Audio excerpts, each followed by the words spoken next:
पे और एक पॉलिटिकल एनालिस्ट और पॉलिटिकल मतलब एक्टिविस्ट कहें तो वो भी रहे हैं अपने एरिया के। अभी भी मतलब एक अच्छा खासा होल्ड है उनका जेएनके के अंदर। सोशल इश्यूज़ पे हमेशा वो भी बात करते रहते हैं। तो उस बीच में हम 4 बहनें हैं और 2 मेरे भाई हैं। हम पहले 4 बहनें हैं, उसके बाद 2 भाई हैं। देन उसके बाद हम 4 बहनें हैं, मेरा ग्रेजुएशन कश्मीर से हुआ। मेरा MA and BEd Jammu university से हुआ।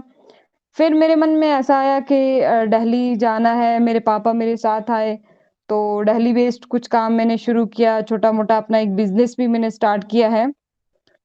डिजिटल मार्केटिंग जैसे जस्ट लाइक फ्लिपकार्ट है, ऑनलाइन बेस्ड जो भी जितनी भी ऐप्स चल रही हैं, अमेज़न है, मिंत्रा वगैरह, तो उस टाइप का हमने एक अपना ही डिज़ाइन किया। तो वो एक अपने पाँव पे खड़े होने उस बेस पे मैंने फिर सोशल वर्क भी काफ़ी स्टार्ट किया, फिर अपनी कम्युनिटी के लिए आवाज़ उठानी शुरू करी। तो धीरे-धीरे ये चीज़ें मेरे अंदर आ गई कि पढ़ लिख के ज़रूरी नहीं कि एक लड़की पढ़ लिख के नौकरी ही करे या ज़रूरी नहीं कि पढ़ लिख के एक लड़की चूल्हा-चौखा ही करे। लड़की हर फ़ील्ड में काम कर सकती है और लड़की हर कहीं फिट है। तो इतना छोटा-सा है मेरा बायो, बहुत बड़ा नहीं है। जी, जैसा कि आपने बताया कि आप बहुत बड़े किसी पॉलिटिकल फैमिली से ताल्लुक नहीं रखती हैं, जी। लेकिन आपके फादर एजुकेटेड थे और एक तरीके से सामाजिक क्षेत्र में काफ़ी वो एक्टिव रहते थे, तो जी, जी। उसी का शायद आपके ऊपर प्रभाव पड़ा होगा। जी नहीं पहले जब सर देखिए कि जब मैं यूनिवर्सिटी में होती थी स्पेशली तो उस टाइम इन चीज़ों का इतना क्रेज़ नहीं होता, ना इतनी ये चीज़ें समझ आती हैं। तो गाँव कभी-कभी जाना होता था जम्मू से, तो जब भी मैं जाती थी घर तो मैं अक्सर देखती थी पापा को फ़ोन पे बिज़ी, लोगों से बात करते, लोगों के मसले सॉर्ट आउट करते। तो कभी लगता था कि काश ऐसा होता कि पापा भी हमारे साथ बैठ के एक दस्तरख़्वान पे हम एक साथ खाना खा लेते। तो इस तरह की फीलिंग आती थी, मैं बड़ी इरिटेट होती थी और 1-2 दिन गाँव में रहना फिर वापस आ जाती थी क्योंकि पापा से बात करने का, वो बैठने का, एन्जॉय करने का मौका ही नहीं मिलता तो उस टाइम एक मन में एक अलग-सी एक फ्रस्ट्रेशन आती थी कि क्यों? व्हाई? मतलब क्या है? लोग क्या देंगे? लोगों से क्या मिलेगा? क्या है ये समाज? क्या है ये लोग? तो एक अलग टाइप की फीलिंग थी। देन जब हमने स्पेशली मैं एक चीज़ बोलूँगी कि मेरा एक्टिविज़्म कहाँ से स्टार्ट हुआ, मेरा सोशल वर्क कैसे स्टार्ट हुआ, वो बुनियाद ऐसी बनी कि हमारे यहाँ जो गुर्जरों का है वो थोड़ा-सा ना इन्फीरियर कॉम्प्लेक्स में उनको देखा जाता है। जो बाकी-बाकी लोग्स हैं, बाकी-बाकी कास्ट हैं, वो अपने आप को बड़ा सुपीरियर मानती हैं। तो हमें हमेशा क्या है कि गुर्जर है तो समझ के ठीक है, भेड़-बकरी के अलावा, भैंस के अलावा इनको ज़्यादा कुछ पता नहीं है। तो वो इन्फीरियॉरिटी कॉम्प्लेक्स समझ के ना बड़ा दबाया जाता है हर फील्ड में। तो वही हमारे साथ ज़्यादती होती थी, चाहे हम बैंक्स में चले जाएँ, किसी भी गुर्जर के लेके तंज़ कस दिया, यूनिवर्सिटी में कुछ बात होती थी तो गुर्जर है पीछे रहो। मतलब बहुत अछूत तरीके की वो चीज़ें लेकिन फिर पता नहीं कब और कैसे वो चीज़ एकदम उभर के आ गई कि नहीं we have to speak we have to write हमें राइट है अपने हक के लड़ने के लिए, बोलने के लिए। देन धीरे-धीरे वो चीज़ें आई तो फर्स्ट जो मेरा प्रोग्राम था वो चंडीगढ़ के अंदर हुआ, तो मेरे पापा मेरे साथ थे। तो मेरे पापा बड़े वरीड अबाउट थे कि पता नहीं ये स्टेज पे बोल पाएगी, नहीं बोल पाएगी। तो मुझे अभी भी याद है कि वो एक चेयर से उठ के दोबारा मेरे पास आते थे। मुझे बोलते थे, "याद है ना कैसे बोलना है, कैसे स्टार्ट करना है?" जी। मैंने कहा, "पापा टेंशन ना लो, मैं बोल पाती हूँ।" तो देन मेरी स्पीच हुई तो मतलब बहुत ज़्यादा लोग थे उसमें गुर्जर समाज से बड़े अच्छे-अच्छे लोग थे, तो उन्होंने पापा को ना एक अलग टाइप की एप्रिसिएशन दी। तो वहाँ से एक मेरा भी जज़्बा बिल्ड हो गया कि मैं यहाँ बहुत अच्छा कर सकती हूँ। हुँ, मुझे ये करना चाहिए एंड हुँ, मेरा शायद राइट है। फिर कहते हैं ना कि गॉड गिफ्टेड मतलब अल्लाह ताला भी सोचता है कि किसी एक इंसान को चुना होता है उसने। हालाँकि मैंने बीएड किया था, एमए किया, बीएड किया तो मेरा एक सपना था शुरू से ही क्योंकि बोलने में तो हमेशा क्लास में, हर जगह स्कूल में माहिर थी। तो मुझे लगता था कि मैं असिस्टेंट प्रोफ़ेसर बनूँगी। मतलब हमेशा से लीडिंग रोल पसंद था। तो उस बीच में फिर इस तरह की चीज़ें हुई, फिर जब मैं दिल्ली आई फिर माइंड चेंज हो गया, फिर मैंने दिल्ली बेस्ड से मतलब नेशनल लेवल का एक्टिविज़्म जो है वो स्टार्ट किया, नेशनल इश्यूज़ पे बात करनी शुरू करी अपनी स्टेट में। मैं लगभग 10-12 स्टेट का अभी प्रेज़ेंट दौरा कर चुकी हूँ। फिर मैंने गर्ल्स एजुकेशंस पे बात करी, फिर वुमेन एम्पावरमेंट पे बात करी, सोशल जस्टिस पे बात करी। तो काफ़ी सारा जो काम है वो मैंने किया है, काफ़ी जगहों से मैं अवार्डेड भी हूँ, मेन स्पीकर्स के अवार्ड्स वगैरह भी मिले हैं। तो इस तरह का काम किया तो खुद ब खुद एक हिम्मत, एक जज़्बा, एक वो चीज़ें अंदर बिल्ड होती गईं। तो जी, अभी आप मुझे चौराहे पे भी खड़ा कर दो तो वहाँ भी बोलना स्टार्ट हो बहुत अच्छी जाऊँगी। बात, बहुत अच्छी बात है। जैसा कि आपने बताया कि आप गुर्जर कम्युनिटी से ताल्लुक़ रखती हैं, गुर्जर समाज से जी। आती हैं। तो क्या जम्मू कश्मीर में जिस वक़्त आपने एजुकेशन ली होगी, क्या हालात ऐसे ही थे जैसे अब हैं, या कुछ अच्छे थे या बुरे थे उस वक़्त? लड़कियों को नहीं सर, लेके मैं क्या, एक लड़कियों को हाँ, हाँ। लेके क्या एक। जी, जी, जी। मैं एक चीज़ बताऊँगी, हमारे अभी भी कई सारे ऐसे इलाके हैं, कई सारे ऐसे एरियाज़ हैं कि जहाँ ये चीज़ अच्छी नहीं समझी जाती है कि लड़की की एजुकेशन, लड़की को स्कूल तक, कॉलेज तक, यूनिवर्सिटी तक, फिर दिल्ली तो बहुत दूर की बात है। बस स्कूल, कॉलेज तक की रिस्ट्रिक्शंस होती हैं। चलो 10th 12th हो गया, पहली बात तो ये कि पढ़ाना ही नहीं है, ठीक है? पढ़ा दिया थोड़ा बहुत ठीक है, नहीं पढ़ाया तो 10th 12th हो गया, देन सीधा मतलब सेकंड ऑप्शन उनके पास शादी का शादी होता है। है, उसके अलावा कुछ नहीं होता है। उन्होंने सोचा ही नहीं होता।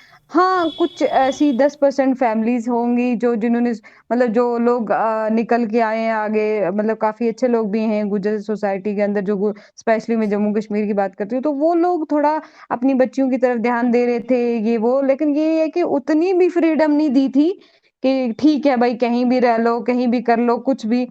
तो उस बीच में जो हिम्मत मेरे पापा ने दिखाई है स्पेशली, मैं कहती हूँ कि सारी उम्र भी मैं मतलब ऐसे करके उनका शुक्रगुज़ार करती रहूँ तो भी मतलब बहुत ही कम है। हुँ, क्योंकि एक इन्फीरियॉरिटी, एक इनसिक्योरिटी टाइप होती है पेरेंट्स के अंदर ना। कहीं न कहीं पेरेंट्स को ये तो लगता है कि बेटियाँ बहुत अच्छा कर सकती हैं। फिर उसके साथ-साथ ये होता है कि नहीं, बेटी है, अगर बाय चांस ठीक है, बेटी गलत नहीं है, नो डाउट, लेकिन अगर बाय चांस इसके साथ कुछ भी गलत हो गया तो हमारे चेहरे पे कलंक मची जाएगी। इसलिए ठीक है, बेटी है तो क्यों करना? ठीक है, कल को दूसरे घर जाना तो क्यों, हमें क्यों सिरदर्दी पालनी?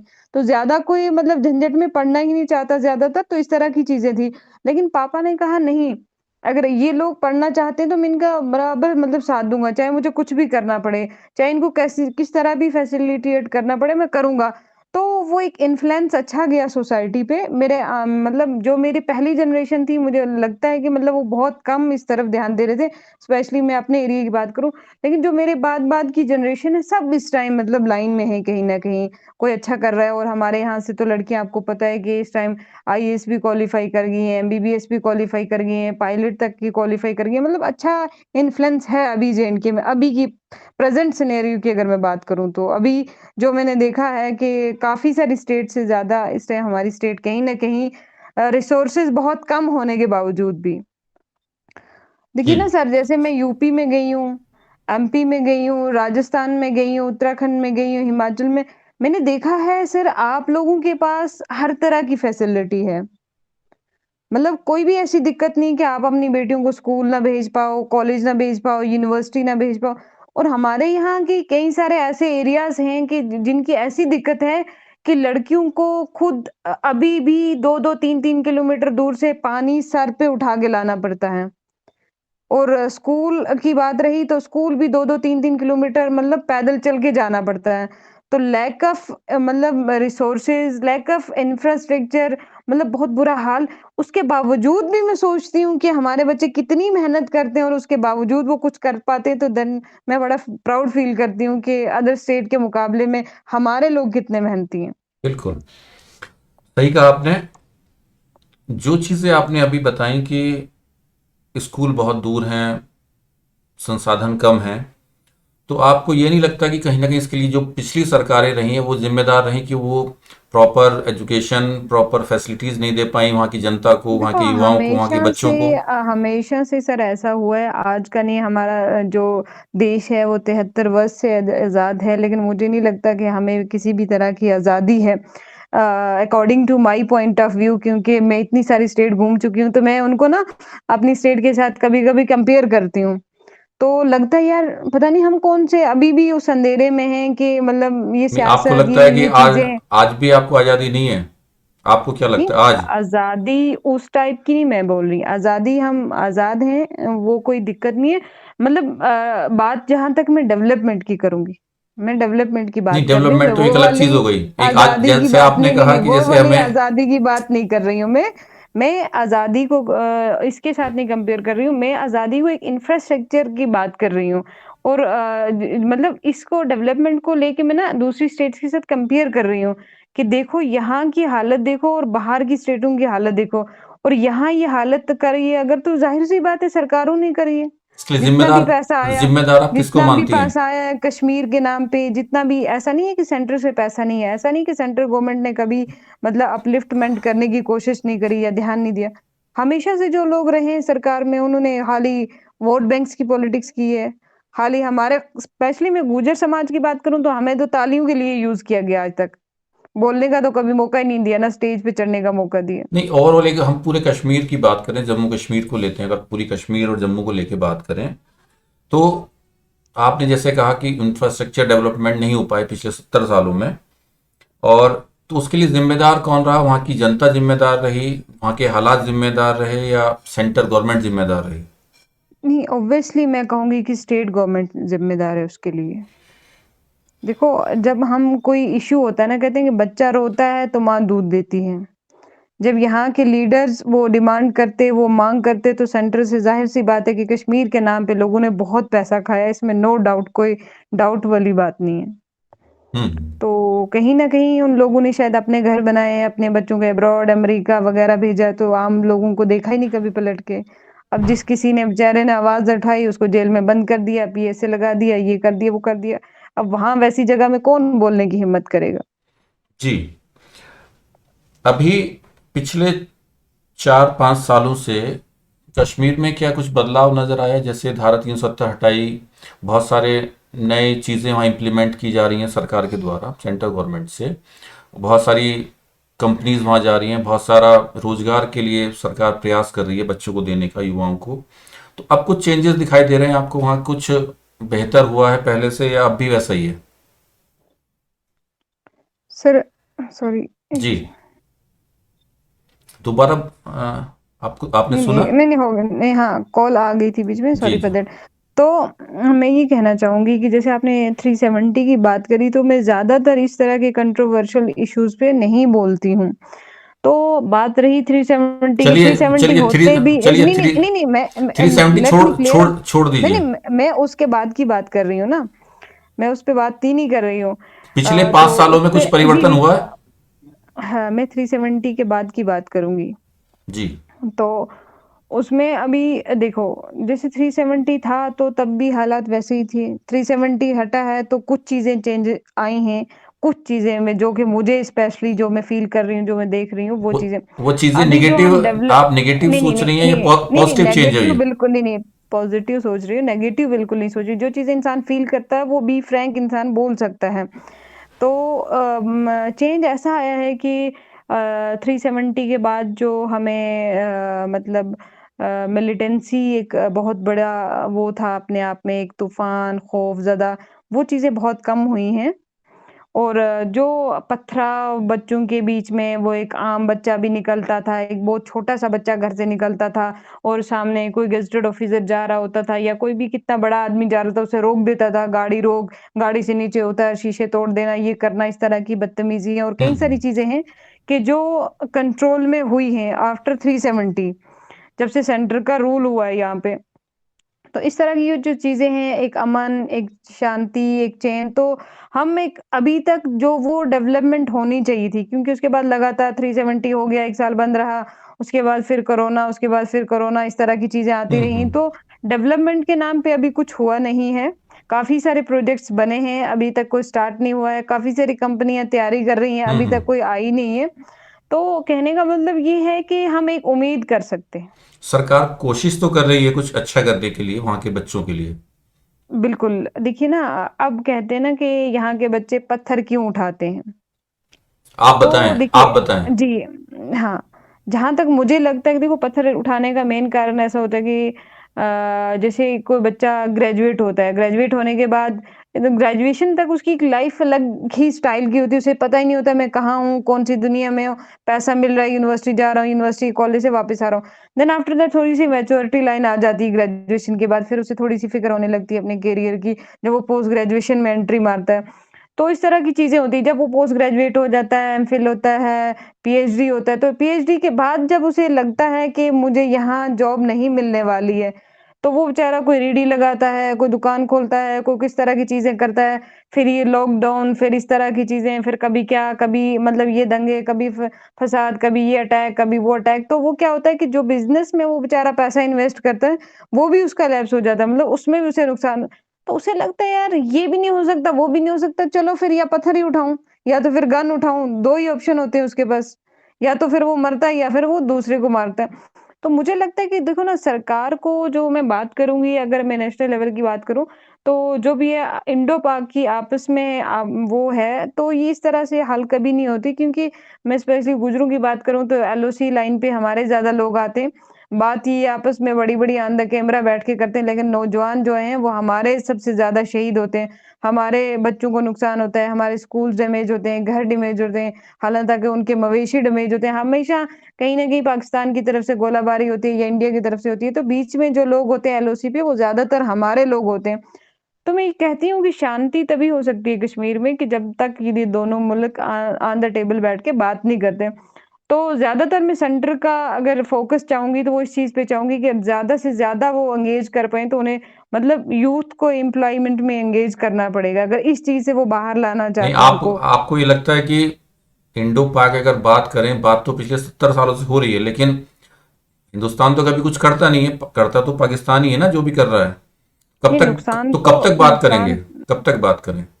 मैं ये नहीं कह रही हूँ कि बात उनको भी करनी चाहिए, बात हमारे लीडर्स को भी करनी चाहिए, ताकि उस बीच में एक आम इंसान का नुकसान ना हो, एक आम युवा का नुकसान ना हो। जी, तो देखो, सबसे पहली बात है कि कश्मीर में शांति, जब तक देखिए, कश्मीर में शांति नहीं होगी तब तक डेवलपमेंट नहीं होगी। जी, कुल मिला के तो ये है अब के आप हाँ, कि अब कहीं न कहीं थोड़ी-सी शांति लग युवाओं रही है। को जी, तो गवर्नमेंट रोजगार को अगर मिलता चाहिए है कि हाँ, तो ज़ाहिर-सी बात ये है सर। चीजें खत्म हो सकती हैं। आप मुझे बताइए कि कोई भी इंजीनियर नहीं होगा कि जिसके हाथ में पत्थर होगा, कोई भी डॉक्टर नहीं होगा जिसके हाथ में पत्थर होगा, कोई भी टीचर नहीं होगा जिसके हाथ में पत्थर होगा। वो तो वही लोग हैं ना कि जो नहीं, बैठे वहां हुए हैं घर पे। ताजिम भी, वहां तो 10-10 साल के बच्चे भी पत्थर उठा लेते हैं हाथ में, वो तो उनके सामने तो अभी कोई रोजगार का मामला ही नहीं है ना, तो कहीं ना कहीं उनको बहकाया जाता बात होगा। बात वो नहीं है ना सर, देखो जब ऊपर वाली ही जनरेशन का सर हिल गया है, जब उसे ही पता है कि मैं पढ़ लिख के कुछ नहीं कर पाया हूँ, तो वही वाला कॉन्सेप्ट फिर दूसरी जनरेशन में भी, तीसरी इसका जनरेशन में भी डेवलप हो जी, जी, जाता है कि ये जब इन्हें नहीं पढ़ लिख के कुछ मिला तो मुझे कहाँ से मिलेगा। तो जब उन्हें दिखता है ना कि सामने वाला अच्छा पढ़ा था, अच्छा लिखा, तो अच्छी जगह एडजस्ट हो गया, कल को मैं भी मेहनत करूंगा, मैं भी पढ़ू लिखूंगा, तो एक मतलब कि एक इन्फ्लुएंस जाता है दूसरों का। इस कुल तरह मिला का के मेरा मानना है। जी, जी, सरकार की जिम्मेदारी ये बनती है कि रोजगार के साधन उपलब्ध कराएं और एक ऐसा बिल्कुल। माहौल कश्मीर में पैदा करें कि जी। जनता का विश्वास सरकार के ऊपर हो, जनता सरकार के बिल्कुल। ऊपर विश्वास करे, और जो युवा बिल्कुल। हमारा वर्ग है उसको भी जी। सरकार पे विश्वास हो कि सरकार जो कर बिल रही है हमारी बेहतरी के लिए कर रही है, और जी। सरकार की जिम्मेदारी बनती है कि उस विश्वास को बनाए रखें। जी, जी, जी, बिल्कुल। चलिए, बहुत अच्छी बात आपने कही। और अगर हम सरकार की जिम्मेदारी की बात करें, तो सरकार किस तरीके से जनता का विश्वास जीत सकती है, युवाओं का विश्वास जीत सकती है, बहुत संक्षेप में थोड़ा सा आप बताने का कष्ट करें। जी, बिल्कुल, जैसे मैं देखूँ ना, आपको बताना चाहूँगी यहाँ पे कि वो पुराना ज़माना नहीं रहा है कि आप बड़े-बड़े मंचों से खाली दावे करते जाओ, मतलब वादे बड़े-बड़े करते जाओ, ऑन द ग्राउंड जब आओ तो वहाँ कुछ भी नहीं होता है। नहीं, नहीं तो सर, आप नहीं, हाँ, नहीं, नहीं, नहीं, आप ये मैं बताएं कि सरकार को क्या करना क्या चाहिए। करना चाहिए? जी, लेट मी टेल। ओके। तो मैं ये कहना चाहूँगी कि देखो, जैसे कि मैं कह रही हूँ ना कि वो ज़माना नहीं रहा है कि आप बड़े-बड़े डायलॉग बाज़ी करने की, बड़े-बड़े मंचों से आप दावे कर देते हो, वादे कर देते हो, फिर ऑन द ग्राउंड जब आप पहुँचते हो तो मतलब कुछ नहीं होता है। तो ये कहना चाहूँगी, सरकार को कुछ इस तरह की पॉलिसीज़ क्रिएट करनी चाहिए, जैसे कि हमारे कैजुअल लेबर्स हैं अभी 60,000 से ज़्यादा हैं, उसके बाद हमारे कुछ एसपीयूज़ हैं और कुछ सीज़नल टीचर्स हैं। तो इस तरह के जो बच्चे लगे हुए हैं उन्हें भी परमानेंट करना चाहिए और नई ज़्यादा से ज़्यादा रिक्रूटमेंट निकालनी चाहिए। बैंक्स के अंदर मतलब बहुत सारी वो इस तरह के इंफ्रास्ट्रक्चर और गवर्नमेंट के अंदर क्रिएट हों तो ज़्यादा अच्छी हैं, लेकिन बाहर से ये बड़े-बड़े प्रोजेक्ट्स आ रहे हैं जो कि सेमी गवर्नमेंट होते हैं। तो इस तरह की टाई अप अगर गवर्नमेंट करेगी सेमी गवर्नमेंट के साथ, प्रोजेक्ट्स के साथ, तो मुझे लगता है कि ज़्यादा से ज़्यादा साधन क्रिएट होंगे और ज़्यादा से ज़्यादा बच्चों का ध्यान उस तरफ जाएगा। तो ज़ाहिर-सी बात है कि बच्चे ज़्यादा उस चीज़ में मुलव्वस ना होके अपनी रोज़ी-रोटी के पीछे पड़ेंगे। आजकल इतना किसी के वो नहीं झंझट नहीं है कि ठीक है, आज हर इंसान चाहता है कि मैं पढ़ूँ लिखूँ, अच्छा घर बनाऊँ, मेरे पास अच्छी गाड़ी हो, अच्छा बंगला हो, मैं भी घूमूँ, एन्जॉय करूँ। तो इस जनरेशन जो है इसका हर एक के माइंड में यही चीज़ें होती हैं। जब उसे ये चीज़ें मिल जाएँगी तो उसे क्या ज़रूरत है पत्थर मारने की? जी, जी, जी, बहुत अच्छी बात आपने तो कही इस है। तरह की कोई स्पेशल और रेजिमेंट्स निकालनी आ, चाहिए, आ, आर्मी के अंदर आपको निकालनी जी, जी, चाहिए, बीएसएफ के अंदर, पुलिस बिल्कुल। के अंदर, ट्रैफिक पुलिस के अंदर। तो इस तरह के बच्चे जो भी हैं जितने भी ज़्यादातर एडजस्ट हो जाएँगे। जी, ये एडजस्ट तो होंगे तो पॉपुलेशन ही कितनी है कश्मीर के ये अंदर। तो सरकार की जिम्मेदारी हुई। जी, करना चाहिए सरकार को, हम भी मानते हैं। और सरकार जी। प्रयास भी कर रही है। ये भी हमें देखना खाली चाहिए, प्रयास प्रयास कर करने से कुछ नहीं होता ना। नहीं, प्रयास कर रही है तो प्रयास को हकीकत बनने में थोड़ा समय लगता है। कोशिशें, जी, जी। इतना जो एक सिस्टम अभी बिल्कुल, बिगड़ा हुआ है बिल्कुल, उसको बिल्कुल। सुधारने में कुछ समय तो लगेगा। लेकिन सरकार नहीं, कोशिश बिल्कुल। कर रही है और जनता को भी इंतजार करना चाहिए कि कोशिश हो रही है तो धरातल पे नहीं, उतरेगी। कोशिश हो रही है, और हम उस उसका कोशिश का उसका इंतज़ार उसका भी रिजल्ट करते भी हैं मिलेगा। और उस कोशिश की रिस्पेक्ट भी करते जी। हैं, ऐसी बात नहीं और है। साथ साथ मैं ये भी जानना चाहूंगा, सरकार तो कोशिश करे, सब चाहते हैं, कि आवाम जी। की कोई जिम्मेदारी बनती है कि आवाम की क्या जिम्मेदारी बनती है? देखिए सर, अवाम की भी एक आम सिटीज़नशिप जो है, उसकी एक ज़िम्मेदार व्यक्ति जो है, ज़िम्मेदार शहरी जो है, उसकी भी एक ज़िम्मेवारी बनती है कि मतलब जिस तरह के भी हालात कभी भी क्रिएट हो जाते हैं, तो उन्हें किसी के कहने पे या किसी के करने पे वो चीज़ें बिलीव नहीं करनी चाहिए जब तक कि वो अपने माइंड से कुछ चीज़ों को ना सोचें। अभी क्या होता है कि कभी भी कोई किसी को बोल देगा कि फलाने डिस्ट्रिक्ट में चाँद गिर के टूट गया है और इतने लोग मर गए। लोग उस चीज़ पे बिलीव नहीं करते कि भाई चाँद टूटेगा ही नहीं। लोग अलग-अलग मतलब डिस्ट्रिक्ट्स में प्रोटेस्ट करने लगते हैं। तो ये एक बड़ा फैक्ट है कि लोगों के ही सुनी पे बहुत ज़्यादा चलते सही हैं, सूचना ना लोगों कि तक इस पहुंचे। चीज़ को एनालाइज़्ड हाँ, इस चीज़ को एनालाइज़्ड करेंगे भाई चाँद गिरेगा नहीं तो इंसान कैसे मरेंगे। तो इस तरह की अफ़वाहों पे ध्यान न दें, एतबार ध्यान न ना दें। करके, ध्यान ना दे के अपने माइंड से सोचें, अपने माइंड से उस चीज़ को एनालाइज़्ड करें कि हमारे लिए क्या बेहतर है, हमारे बच्चों के लिए क्या बेहतर है। और तुम्हें लगता है ये इस तरह के सोशल एंड पॉलिटिकल इश्यूज़ हैं, आप अपने लोगों को अवेयर करो, जितने भी पढ़े-लिखे लोग आप अपने लोगों को अवेयर करो, फिर एक कलेक्टिव होके एक आवाज़ उठाओ, आपकी आवाज़ बिल्कुल सरकार सुनती है, सेंटर भी सुनती है, सारे लोग सुनते हैं, आपके मसलों को हल किया जाएगा, लेकिन एक प्रॉपर वे में, एक प्रॉपर चैनल से। अगर आप हम्म। उठ के अपना सर दीवार में फोड़ने लगोगे, तो दीवार नहीं टूटेगी, लेकिन आपका सर ज़रूर टूट जाएगा। बिल्कुल, बिल्कुल। चलिए, बहुत अच्छी बात। सरकार की जिम्मेदारी है तो आवाम की जिम्मेदारी बनती है कि जिस देश में रहते हैं उस देश के बारे में सोचें, उस देश की भलाई के बारे में सोचें। ये भी आवाम की जिम्मेदारी बनती है। किसी नहीं, नहीं, दूसरे के बिल्कुल ज़ाहिर-सी किसी बात दूसरे है। के बहकावे में आके अपने ऐसा कोई काम ना करें जो देश के विरुद्ध हो हमारे। आप एक जी, गलत जी, जी। मैसेज पूरे देश में जाए उनके प्रति। अंत में देखो, मैं सबको ये पता है कि जी, हमारा देश इंडिया है और हमें इंडिया की रिस्पेक्ट करनी है और इंडिया के ही बलबूते पे हम आगे बढ़ सकते हैं। ये नहीं कि हम रहेंगे एक देश में और गुन गाएँगे दूसरे देश बहुत के, तो बिल्कुल, वो बिल्कुल। चीज़ तो नाकाबिले बर्दाश्त हो जाती है, वो चीज़ तो कोई भी फिर बर्दाश्त नहीं करता। अगर इस तरह की कोई भी हरकत करता है, तो उसकी सोसाइटी में क्या कहीं भी कोई जगह नहीं होनी चाहिए। जैसा कि मैं जानता हूं, कश्मीर में गुर्जर समुदाय को बहुत इज्जत की नज़र से देखा जाता है। गुर्जर जाति को एक देशभक्त कौम के नाते जाना जाता है। और जी, जब जब आर्मी को, हमारे आर्म फोर्सेस को जरूरत पड़ी, तब तक गुर्जर समुदाय ने हमेशा आगे बढ़कर आर्मी का साथ दिया, अपनी जी, शहादत भी दी है। इसलिए जी, आप उसी समुदाय से आती हैं। अंत में मैं जी, आपसे ये जानना चाहूंगा कि एक देशभक्त कौम के नाते, गुर्जर समुदाय से आने के नाते, गुर्जर समुदाय की बेटी होने के नाते, आप जी। कश्मीर के युवाओं से क्या कहना चाहेंगी कि कश्मीर के हालात बहुत जल्दी सुधरें? जी, देखिए आपने जैसे बोल ही दिया देखो गुर्जर जो है वो अपने आप में एक जज़्बा है, अपने आप में एक कौम है। मैं तो ऐसा मानती हूँ। क्योंकि ये एक मतलब बहुत ही ना डर और बहुत ही उस तरह की कौम है कि जो किसी भी चीज़ से नहीं डरी आज तक। चाहे इनके सामने गोलियाँ चलें, तलवारें चलें, कुछ भी हो और एक बड़ी वफ़ादार टाइप की कौम होती है ये। तो हमें कहीं बार ऐसा सुनने को भी मिलता है कि अरे ये तो गुर्जर हैं, ये तो पक्के नेशनलिस्ट हैं और पक्के इंडियंस हैं। तो हम उन्हें मतलब वहाँ सीना चौड़ा करके कहते हैं कि वाक़ई में हम इंडियंस हैं बिल्कुल, और हमें प्राउड है कि हम इंडियंस हैं। तो इसी बिहाफ़ में मैं कहना चाहूँगी कि देखो जितना जल्दी हो सके ये सच है और इस सच्चाई को एक्सेप्ट करना चाहिए कश्मीर के युवाओं को भी ख़ास करके मैं बात करूँगी कि हम इंडिया में हैं और इंडिया हमारा है। अगर हम अपने घर को सपोर्ट नहीं करेंगे तो घर कभी बेहतर नहीं हो सकता। बिल्कुल, अगर बिल्कुल, हम दूसरे के घर को देख के खुश होते रहेंगे तो हमारा अपना घर बर्बाद हो जाएगा। तो मेरा लास्ट में ये छोटा-सा मैसेज है युवाओं के लिए और ये है कि जब तक शांति नहीं होगी तब तक डेवलपमेंट नहीं होगी। शांति जब वो शांति क्या है कि वो हमें अपने माइंड से ही लानी है। अगर बिल्कुल, हम अपने माइंड की मेंटालिटी, अपनी सोच को नहीं बदलेंगे तो हम अपने देश को नहीं बदल सकते। बिल्कुल, बहुत खूब। बहुत अच्छी बात कही अभी बहुत, क्योंकि एक कश्मीर का मुद्दा एक ऐसा मुद्दा है जिस पे हम चाहें तो घंटों बात कर सकते हैं। जी, जी, लेकिन बिल्कुल हमारे ज़रूर। पास समय की सीमा है। जी, और जी। निश्चित तौर पर ये वीडियो जो हम शूट कर रहे हैं आज, ये हमारे हजारों बच्चों तक जाएगी, जो इसको जी। सुनेंगे, देखेंगे। और जी, जी। जो भी बातें आज हुई हैं उससे कहीं ना कहीं प्रेरणा लेके जीवन में आगे बढ़ने की कोशिश करेंगे। जी। मैं धन्यवाद देना चाहूँगा मिस जी, जी, बहुत-बहुत ताजीन शुक्रिया चौधरी कि जी को, आपने कश्मीर से टाइम आप दिया, जुड़ी हमारे बहुत-बहुत बीच। बहुत और शुक्रिया सर। उम्मीद करते हैं भविष्य में दोबारा किसी और मुद्दे पे आपसे बात होगी। धन्यवाद। बिल्कुल, ज़रूर, ज़रूर, बिल्कुल। धन्यवाद सर। नमस्कार।